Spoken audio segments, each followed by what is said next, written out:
Hello students, welcome back to mathematics class. और आज हम क्लास 6 का चैप्टर नंबर 5 स्टार्ट करने वाले हैं, राइट। और चैप्टर है हमारा understanding elementary shapes. Last class में हमने पॉलीगन्स के बारे में पढ़ा था, या फिर ज्योमेट्रिकल आइडियाज में बेसिक ज्योमेट्री फिगर्स के बारे में पढ़ा था, राइट। आज हम कुछ एलिमेंट्री शेप्स के बारे में पढ़ेंगे, राइट। तो देखते हैं इस चैप्टर में हम क्या क्या करने वाले हैं। तो स्टूडेंट्स, ये रहे हमारे टॉपिक्स इस चैप्टर के। सबसे पहले हम पढ़ने वाले हैं मेजरिंग लाइन सेगमेंट्स, मतलब हम लाइंस की मेजरमेंट कैसे करेंगे। अगर कोई भी एक फिक्स लेंथ की मैंने एक लाइन ड्रॉ करी है और मैं आपको पूछूं कि इसकी लेंथ बताओ, तो आप क्या करोगे, उसको मेजर करोगे, राइट। तो उसको मेजर करने के डिफरेंट वेज होते हैं। देन हम पढ़ेंगे एंगल्स। हमने एंगल्स के बारे में लास्ट क्लास में भी पढ़ा था, इसमें भी हम एंगल्स के बारे में पढ़ेंगे, कुछ थोड़ा और एक्स्ट्रा पढ़ेंगे। टाइप्स ऑफ एंगल्स भी हम यहाँ पे पढ़ने वाले हैं। देन मेजरिंग एंगल्स टाइप्स के बाद हम पढ़ेंगे कि हम एंगल्स का मेजरमेंट कैसे करते हैं, राइट स्टूडेंट्स। देन हम पढ़ने वाले हैं यहाँ पे परपेंडिकुलर लाइंस। हमने कुछ लाइंस लास्ट क्लास में भी पढ़ी थी, हम यहाँ पे एक और लाइन डिस्कस करेंगे, that is perpendicular lines. After that classification of triangles. हम यहाँ पर ट्राइंगल के बारे में पढ़ने वाले हैं, राइट। मैंने आपको पिछली क्लास में बताया था ट्राइंगल के बारे में, जहां पे हमने पढ़ा था पॉलीगन्स में आया था ट्राइंगल। यहां पे हम क्लासिफिकेशन यानी ट्राइंगल कितने टाइप्स के होते हैं उसके बारे में पढ़ने वाले हैं। देन पॉलीगन लास्ट क्लास में भी डिस्कस करा था, यहाँ पे देखते हैं हम क्या पढ़ेंगे पॉलीगन्स के बारे में। After that 3 dimensional shapes. देखो यहाँ पे हैं कुछ एक्स्ट्रा शेप्स के बारे में, यानी जो 3 डायमेंशनल शेप्स होते हैं उनके बारे में भी पढ़ने वाले हैं। और लास्ट में हम करेंगे स्टूडेंट्स कुछ क्वेश्चंस प्रैक्टिस के तौर पे, राइट स्टूडेंट्स। तो ये रहे हमारे टॉपिक्स। तो स्टूडेंट्स, सबसे पहला टॉपिक है हमारा मेजरिंग लाइन सेगमेंट्स। देखो मैंने आपको लास्ट क्लास में बताया था कि लाइन सेगमेंट क्या होता है, राइट। मैंने लाइन भी बताया था आपको और लाइन सेगमेंट भी बताया था। देखो लाइन क्या होता है, जिसके पास यानी लाइन में कोई भी एंड पॉइंट नहीं होता है, जैसे कि ये हो गया। अब यहाँ पे ये तो लाइन होगी, कैसे पता चला ये लाइन है, क्योंकि यहाँ पे मैंने दोनों तरफ एरो मार्क करा है, राइट। तो इसकी कोई फिक्स लेंथ नहीं है, मतलब ये दोनों डायरेक्शन में कंटिन्यूअस जा रही है। बट अगर मैं लाइन सेगमेंट की बात करूं तो लाइन सेगमेंट मतलब पोर्शन यानी पार्ट। अगर मैं 5 सेंटीमीटर की एक लाइन ड्रॉ करने को बोलूंगा आपको, तो इसमें से हम 5 सेंटीमीटर कट कर देंगे, या फिर इस तरीके से 5 सेंटीमीटर ड्रॉ कर देंगे और यहाँ पे नाम दे देंगे AB लाइन। अब यहाँ देखो मैंने यहाँ पे कोई भी एरो मार्क नहीं करा है दोनों से, तो इसका मतलब लाइन सेगमेंट में हमारे 2 एंड पॉइंट्स हो गए। अब देखो इस लाइन सेगमेंट को हम मेजर कैसे करें, राइट। तो इसको मेजर करने की हमारे पास 3 तरीके होते हैं, राइट स्टूडेंट्स। चलो देखते हैं 1 बाय 1। देखो a line segment can be measured in 3 ways. 3 तरीके से हम इसको मेजर कर सकते हैं। फर्स्ट है आपका कंपैरिजन बाय ऑब्जर्वेशन। देखो अगर मैं आपको 2 लाइंस दूं, मैं पूछूं आपको कि बताओ कौन सी लाइन बड़ी है या फिर कौन सी छोटी है, तो आप सिंपली ऑब्जर्व करके या फिर उनको देखकर अपनी आंखों से आप बता सकते हो कि कौन सी लाइन बड़ी है या फिर कौन सी छोटी है। जैसे कि अब मैं पूछूं, ये हो गया ये लाइन सेगमेंट AB हो गया और ये लाइन सेगमेंट CD हो गया। देखो हमें सीधे सीधे दिख रहा है AB line segment is greater than line segment CD। तो AB क्या हो गया, CD से बड़ा होगी, राइट। या फिर CD AB से छोटी लाइन है। तो ये सिंपली बाय ऑब्जर्वेशन मतलब देख के हमें बता सकते हैं कौन सी लाइन छोटी है कौन सी बड़ी है। चलो अब देखो नेक्स्ट मेथड कौन सा है, कंपैरिजन बाय ट्रेसिंग। अगर कोई लाइन यहाँ पे ड्रॉ करी गई है तो हम उसको ट्रेस करके, अब ट्रेस कैसे करेंगे, एक ट्रांसपेरेंट पेपर होगा आपके पास, उसको लाइन के ऊपर रखोगे और आप उसको ट्रेस कर दोगे। जैसे मैंने सपोज 2 लाइन ड्रॉ करी है, ठीक। अब मैं पूछूं, बताओ स्टूडेंट्स लाइन AB या फिर लाइन सेगमेंट AB और लाइन सेगमेंट CD में कौन सी लाइन सेगमेंट बड़ी है। तो आप क्या करोगे, या तो आप सिंपली देख के बताओगे। अब देखो देखने से तो पता चल नहीं रहा है कौन सी लाइन बड़ी है, क्योंकि ऑलमोस्ट दोनों बराबर ही है। तो अब क्या करोगे, इसके ऊपर एक ट्रेसिंग पेपर रखोगे, राइट, और यहां पे मार्क कर दोगे। तो हमें पता चल गया कि ये लाइन सेगमेंट क्या है, इतनी बड़ी है। अब इस पेपर को उठा के हम इसके ऊपर रख देंगे। ठीक, ये ट्रांसपेरेंट होगा तो हमें ये लाइंस दिख रही होंगी। अगर ये मार्क जो हमने करा ये यहाँ पे मार्क हो रही होंगी। अगर इस तरीके से हो गया तो देखो ये लाइन सेगमेंट क्या है, इसके अंदर आ रही होगी, राइट। अगर ये लाइन सेगमेंट इस तरीके से ऐसा होगी, मतलब ये जो मार्क कर रहा हुआ था वो कहां हो गया, यहां पहुंच गया। तो ये CD लाइन सेगमेंट AB से क्या होगी, छोटी हो गई। क्यों, क्योंकि जो मार्क कर रहा था हमने, जो ट्रेस कर रहा था, उससे कम हो रही है CD लाइन। देखो दो तरीके तो हमने पढ़ लिए, बट ये जो तरीके हैं ये सुटेबल नहीं होते हैं, राइट, यानी मोर अप्रोप्रिएट नहीं है। देखो जो थर्ड मेथड है वो ज्यादा अप्रोप्रिएट होता है और उसी को ही हम यूज करते हैं। अब देखो थर्ड मेथड क्या है, comparison using ruler and divider. Ruler यानी स्केल। अब आपको मैं पूछूं इस लाइन सेगमेंट की लेंथ कितनी है, अगर ये AB लाइन सेगमेंट है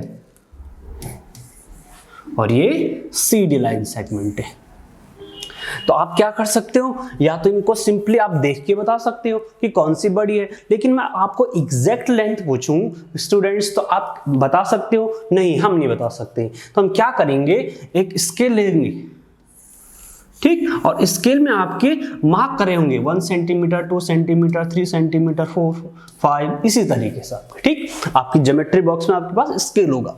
तो आप क्या करोगे, यहाँ पे डिवाइडर जो होगा इस तरीके से यहाँ पे रखोगे, ठीक। देखो डिवाइडर इस तरीके से होगा, नीडल होंगी दो, और जब आप इस डिवाइडर को यहाँ पे रखोगे उसके बाद आप स्केल पे रख दो, और जहां ये लाई करेगा उतनी सेंटीमीटर इसकी लेंथ हो जाएगी। देखो 1 2 3 4, इट मींस ये 4 सेंटीमीटर की लाइन है। इसी तरीके से अगर मैं पूछूं CD की लेंथ बताओ, तो आप क्या करोगे, रोलर को यहां रखोगे, फिर उठा के स्केल पे रख दोगे। तो स्केल पे जहां पे वो मार्क कर रहा होगा उनकी बीच की लेंथ क्या हो जाएगी, उस लाइन सेगमेंट की लेंथ हो जाएगी।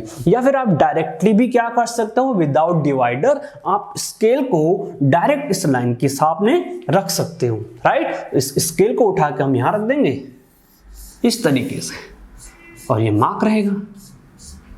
इस तरीके से हम क्या कर सकते हैं, लाइन को मेजर कर सकते हैं, राइट स्टूडेंट्स। तो हमने क्या देखा कि लाइन सेगमेंट को, या फिर सिंपली हम लाइन भी कह सकते हैं कि लाइन सेगमेंट को मेजर करने के 3 तरीके होते हैं, by observation, by tracing and by using ruler and divider. But most appropriate method is ruler and divider. यहाँ पे हमें सिंपली हम उनको कंपेयर कर सकते हैं कि विच लेंथ इज ग्रेटर और विच वन इज स्मॉलर। हम एग्जैक्ट लेंथ नहीं बता पाएंगे, but using ruler and divider हम ये भी बता पाएंगे कि कौन सी लेंथ बड़ी है, कौन सी छोटी है, और ये भी बता पाएंगे कि किस लाइन सेगमेंट की कितनी लेंथ है, राइट स्टूडेंट्स।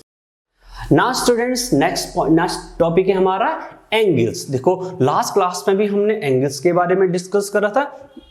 देखो when two lines intersect or when two rays originate from same point an angle is formed। Last class में भी बताया था मैंने कि एंगल कैसे फॉर्म्ड होता है, जब दो लाइन इंटरसेक्ट करती हैं। जैसे कि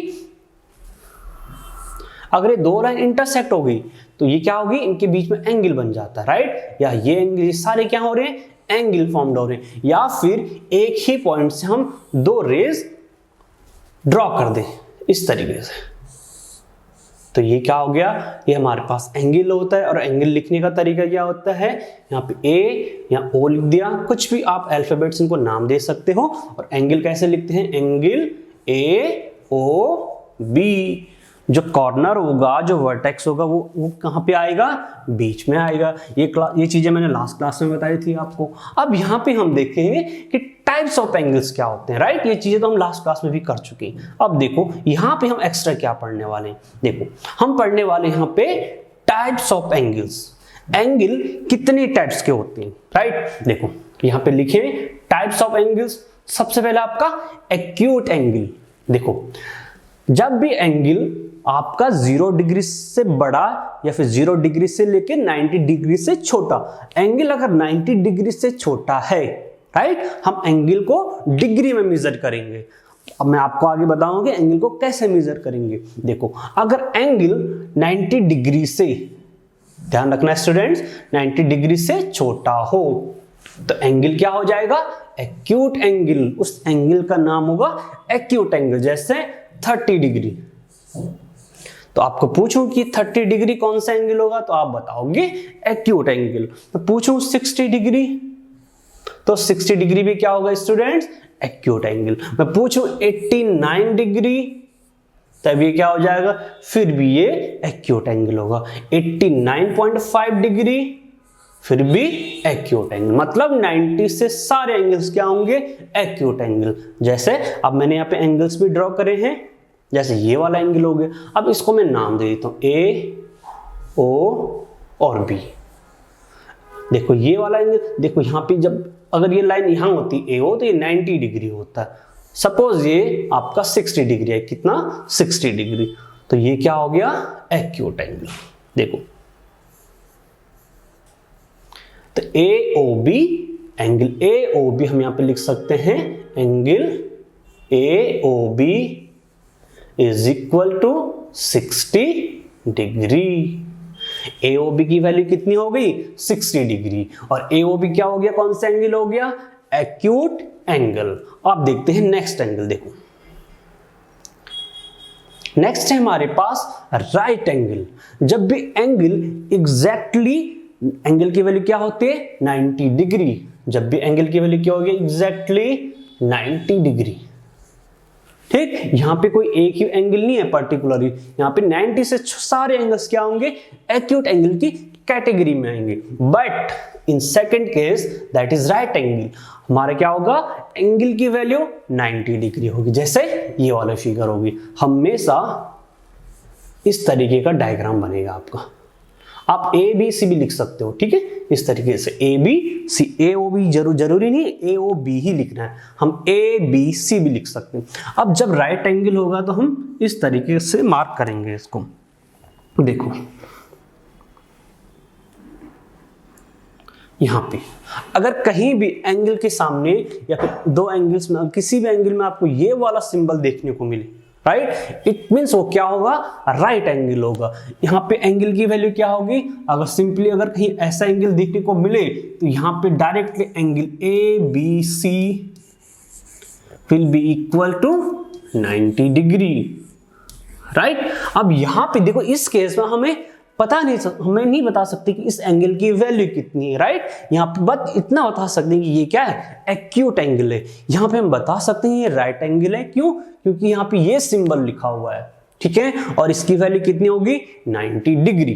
देखो और भी तरीके से, अगर आपको इस तरीके से मिल गया कोई एंगल, तो ये भी क्या होगा, 90 डिग्री, राइट। ये इस तरीके से, इसको भी हम राइट एंगल कह सकते हैं। देन आपके पास है ऑब्ट्यूस एंगल। तीसरा क्या है, तीसरा है हमारे पास ऑब्ट्यूस एंगल। जब भी एंगल 90 डिग्री से बड़ा और 180 डिग्री से छोटा, ठीक है, 90 डिग्री तक तो पढ़ चुके हैं, राइट। जब लेकिन 90 डिग्री से अगर एंगल बड़ा हो गया और 180 डिग्री से एंगल छोटा होना चाहिए, उस केस में एंगल को कहेंगे हम ऑब्ट्यूस एंगल। हम इस तरीके से लिख सकते हैं, एंगल की वैल्यू क्या होनी चाहिए, greater than 90, greater than 90 degree and less than, यहां पे लिखूं second, greater than 90 degree and less than 180 degree. ये दो चीजें, अगर एंगल 90 डिग्री से बड़ा हो और 180 डिग्री से छोटा हो तो उसको क्या कहेंगे स्टूडेंट्स, ऑब्ट्यूस एंगल। कोई से भी एग्जांपल ले सकते हैं। फॉर एग्जांपल अगर एंगल की वैल्यू कितनी हो गई, 100 डिग्री हो गई, तो ये कौन सा एंगल होगा, ये होगा ऑब्ट्यूस एंगल। अगर एंगल की वैल्यू आपकी 120 डिग्री होती है, ठीक है, तो ये फिर से कौन सा एंगल होगा, ऑब्ट्यूस एंगल। अगर एंगल की वैल्यू 170 डिग्री होती है तो कौन सा एंगल होगा? Obtuse angle. अगर एंगल की वैल्यू 91 डिग्री होती है तो कौन सा एंगल होगा? Obtuse angle. बट अगर एंगल की वैल्यू 90 डिग्री होती है तो कौन सा एंगल होगा? Right angle. और 90 से छोटा अगर 80 हो गया तो एक्यूट एंगल। तो ऑब्ट्यूस एंगल आई थिंक आपको समझ में आ गया होगा। देखो यहाँ पे एक और एंगल मैंने ड्रॉ करा है। देखो ये क्या है? जब यहाँ पे होता तो ये क्या होता? 90 डिग्री होता। इधर वाले सारे एंगल क्या है? Acute angle. बट ये वाला जो है अब 90 से बड़ा आगे पहुंच गया तो ये क्या हो गया? देखो आगे पहुंच गया यहाँ से, ये क्या है? 90 डिग्री से बड़ा है। इसको मैं नेमिंग कर देता हूं ए बी एंड सी। तो यहां पे angle A B C, angle A B C, ये क्या हो गया? इसकी वैल्यू कुछ भी हो सकती है बट 90 से ज्यादा होगी और 180 डिग्री से कम होगी। तो इस एंगल को क्या कहेंगे? Obtuse angle. चलो अब देखते हैं फोर्थ वन। फोर्थ वन है आपके पास, क्या है fourth one? Fourth one is straight angle. नाम से पता चल रहा है स्ट्रेट। स्ट्रेट मतलब सीधी, सीधी लाइन। जब भी जो एंगल आपका सीधी लाइन में बनेगा, जैसे ये है, अगर मैं इसको ए नाम दे दूं, ठीक, यहाँ पे बी दे दूं और यहाँ पे मैंने सेंटर पॉइंट मार्क कर दिया, यहाँ पे ओ दे दिया, यहाँ पे एंगल बन रहा आपका। देखो एंगल बनने के लिए आपके पास दो लाइंस की जरूरत पड़ती है या फिर दो रेस की जरूरत पड़ती है। एक रेस हमारी यहां से ओ से बी की तरफ है, दूसरी कौन सी है? ओ से ए की तरफ। कभी भी ऐसा एंगल होगा स्ट्रेट लाइन पे आपके हमेशा स्ट्रेट एंगल या फिर आप कह सकते हो 180 डिग्री बनेगा, राइट। तो स्ट्रेट एंगल आपको समझ में आ गया होगा स्टूडेंट्स। Then reflex angle. देखो स्ट्रेट के बाद है रिफ्लेक्स एंगल। अब एंगल की वैल्यू 180 डिग्री से बड़ी हो और 360 डिग्री से कम हो तो उस एंगल को हम क्या कहेंगे? Reflex angle. 180 डिग्री से ज्यादा, greater than 180 degree and less than 360 degree. ठीक, ये होता है डिग्री। एंगल को हम क्या लिखते हैं? हमेशा डिग्री। ये डिग्री का सिंबल होता है स्टूडेंट।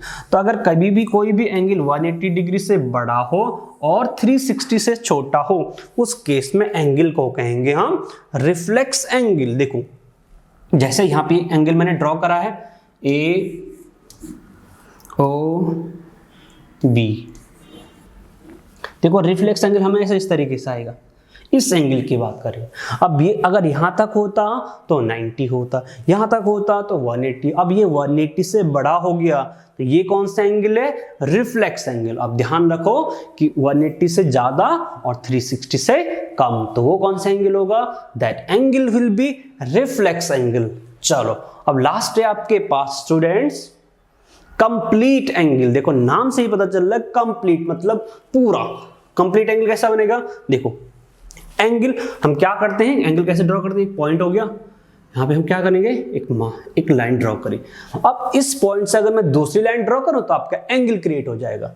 अगर मैं यहां करूं तो 90 डिग्री बनेगा। यानी यहां से हम इस तरीके से चलेंगे तो ये पूरा एक कंप्लीट एक रेवोल्यूशन हो गया। यहां से पूरा एक कंप्लीट, दूसरी लाइन भी इसी के ऊपर एग्जैक्टली ओवरलैप करेंगे, राइट। ओवरलैप मतलब एक दूसरे के ऊपर।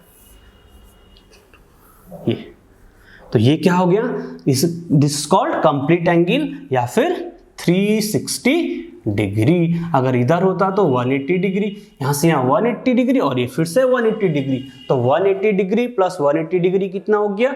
360 डिग्री। तो ये थे आपके टाइप्स ऑफ एंगल्स।